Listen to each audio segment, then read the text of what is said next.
नमस्कार traders, the elephant traders या YouTube चॅनलवर तुमचं स्वागत आहे. आज इथं आपण एक सेलिंग पोझिशन बनवले आहे. मार्केटमध्ये ऑर्डर घेतल्या घेतल्या आपला लॉस सुरू आहे. काही प्रॉब्लेम नाही. एस एल आपला इथं लावलेला आहे. मी रिफ्रेश करतो. एस एल तुम्हाला दिसून जाईल. हा एस एल आपला आहे. एस एलकडे आपल्या येत आहे. काही प्रॉब्लेम नाही. ॲनालिसिस काय होतं आपण बघूया. मार्केटने हा जर बघितला तर तुम्ही सपोर्ट झोन तयार केलेला आहे. पूर्ण ह्या सपोर्टला मार्केटने रिटेस्ट करून first resistance, second resistance, third resistance केलेले आहेत. आज मार्केट ओपन झाले तेव्हा इथं जे काही सेलर्स, इथं हे जे सेलर्स बसले त्यांना सर्वांचा एस एल खाऊन मार्केटने रिट्रेसमेंट दाखवलेले आहे. तसं दाखवल्या मार्केटने सलग रेड कॅन्डल करून हे जी ग्रीन कॅन्डल बनलेले आहे. सायकोलॉजी समजून घ्या ट्रेडर्स. हे जे ग्रीन कॅन्डल्स बनलेले आहेत इथं बायर्सच येणार आहेत कामाला. सो इथे बायर्स आलेले आहेत आणि त्यांनी कुठे स्टॉप लॉस इथे लावले असणार आहेत. सो इथे मार्केट जसं खाली जाईल, जोपर्यंत ही लेवल जी काय आहेत 24,540 आणि 24,500 तोपर्यंत मार्केटमध्ये सेलर्सच काम करणार आहेत. मला वाटत नाही तोपर्यंत बायर्स काम करणार आहेत. सेलर्स काम करू शकणार नाहीत. सो इथे हे जे तुम्ही हे दाखवलं तर हा लो अजून मार्केटने क्लिअर केलेला नाही आहे.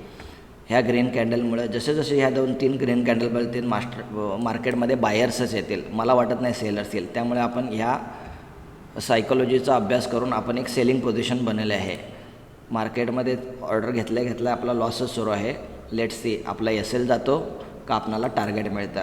आपण कमीत कमी 25 पॉईंटचा एस एल आहे.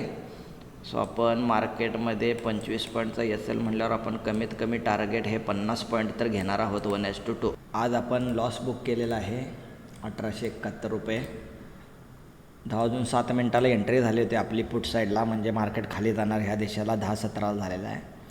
जवळपास इथे कुठेतरी एंट्री झाली. मार्केटनं आपला एस एल खाल्ला आणि मग आता टार्गेट कट गेलेला आहे. पण याला काही उपयोग नाही, लक्षात घ्या. आपला ॲनालिसिस जर स्टॉप लॉस खाऊन जात असेल तर त्याला काही पर्याय नाही. We have to accept our loss.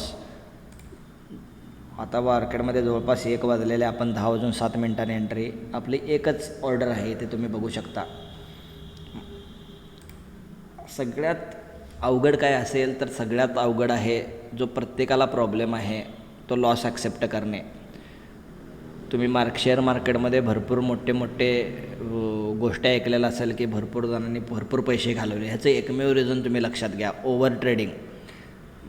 मार्केटमध्ये लॉस ॲक्सेप्ट करणं हा एक शिस्त आहे, एक डिसिप्लिन आहे आणि हे भल्याभल्यांना जमत नाही. आज आपला पहिला दिवस लॉस झालेला आहे. ओके, आपण ॲक्सेप्ट केलेलं आहे.